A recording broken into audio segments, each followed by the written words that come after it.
How hard was the 2025 World Quizzing Championships? It's fair to say that for most people the WQC is the hardest quiz of the year. In this video we're going to look at just how hard it was, the easiest and hardest genres, and what that tells us about the quiz. My score in 2025 was 10 points higher than in 2023. That's about a 10% increase in my score year on year, and I've got to be happy with that. But the fact that I scored 10 points more but finished 37 places lower indicates it wasn't just me who found it easier. So just how easy was the quiz? Now 2025 had a median of 68 and a mean average of 67.87.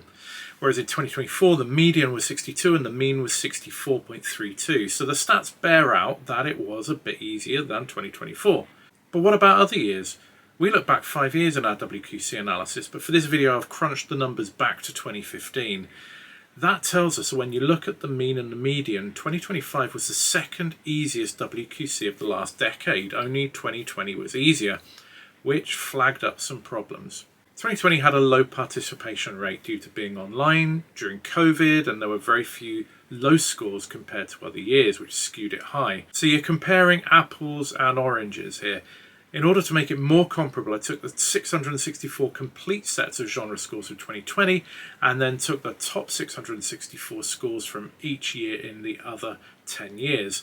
And I know that's flawed because there would be fewer low scores than in 2020, but what it would do overall would be to give me a good indication of how the top 25% in the world found the quiz. I had to accept that in some years players dropped a subject and could have played tactically, and in other years all scores counted. So it might slightly lower the scores in the earlier years, and I had to live with that as well. But this is what I found. So if you looked at the adjusted mean scores, then 2025 was the third easiest year after 2019 and 2016. 2020 is artificially low in these stats because there were low scorers in that sample and there weren't any in the other samples. So we probably have to accept that for all sorts of reasons, 2020 is a year that doesn't sit well with the other sets of WQC results. But we can see that there was a 15-point increase in the mean between 2024 and 2025 for the top 664 players. I increased my score by 10, not that 15 in that sample. And that probably explains why I was able to increase my score but still slip down the table.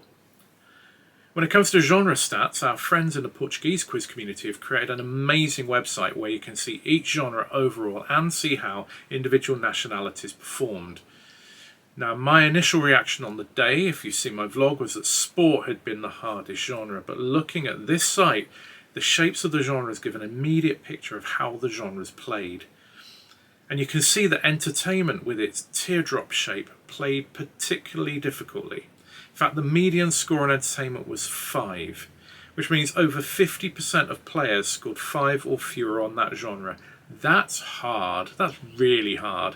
Sport was the next hardest with a median of 7. Lifestyle, by comparison, was overall the easiest with a median of 11. The Portuguese website allows you to see how particular countries performed in the context of the overall scores for each genre, and I think it's a perilous game to conclude that because a country's quizzes performed badly across the pop culture genres but did well in a country agnostic genre like science, that there is some inbuilt bias. Correlation does not mean causation after all. You've got to factor in the health of top-level quizzing in those countries for one. Mature quiz communities with a large pool of players and a vibrant top-level scene are always likely to outperform countries that are newer to the scene and have very little in the way of domestic competition.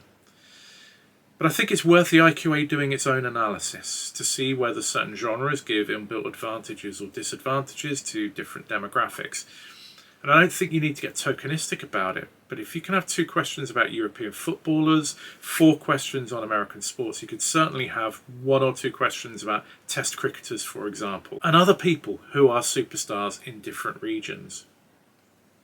Now, key question is, was this a blip or a trend? Well, if you look at the last 11 years and the difficulty of each genre, the hardest is entertainment, followed by sport, media, culture, history, science, world, and then lifestyle is the easiest.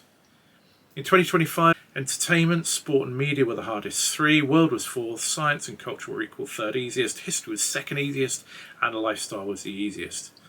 And it's interesting that the top 664 players in 2025 had a slightly different order of difficulty compared with the broader overall results. Sport was the hardest for them, with entertainment second, and all other scores the same. So what does all this mean?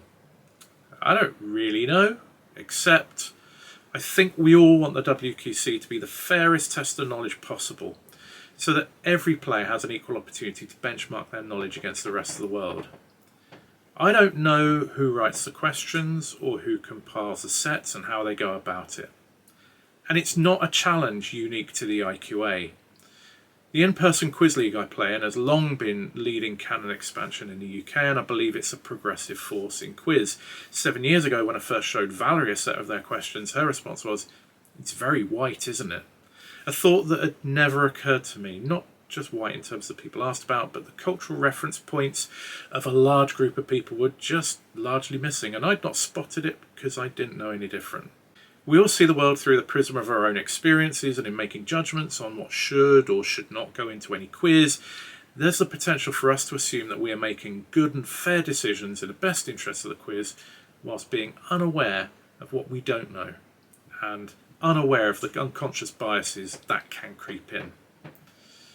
My final thought relates to the genres and indeed the whole quiz. If the median score of the entertainment genre was 5, that meant around 1,000 people scored 5 or fewer on that genre.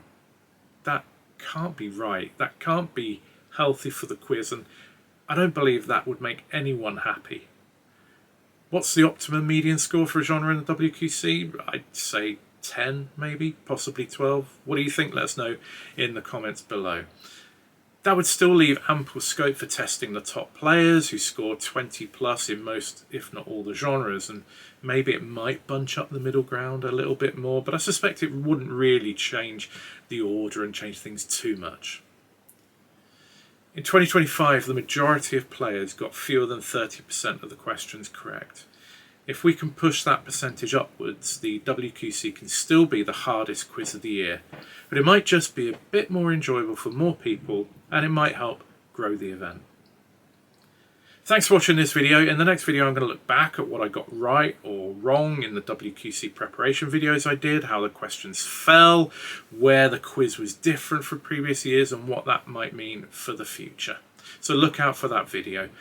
And thanks so much to our Patreons who have supported the work of this channel, supported our analysis before the WQC, and continue to support us. And if you want to be a Patreon, go to patreon.com/allthingsquiz and you can support us and then join our community, play the monthly quizzes we do, and take part in the life of a great and thriving and growing All Things Quiz community. Until the next video, enjoy your quizzing, and we'll see you again soon.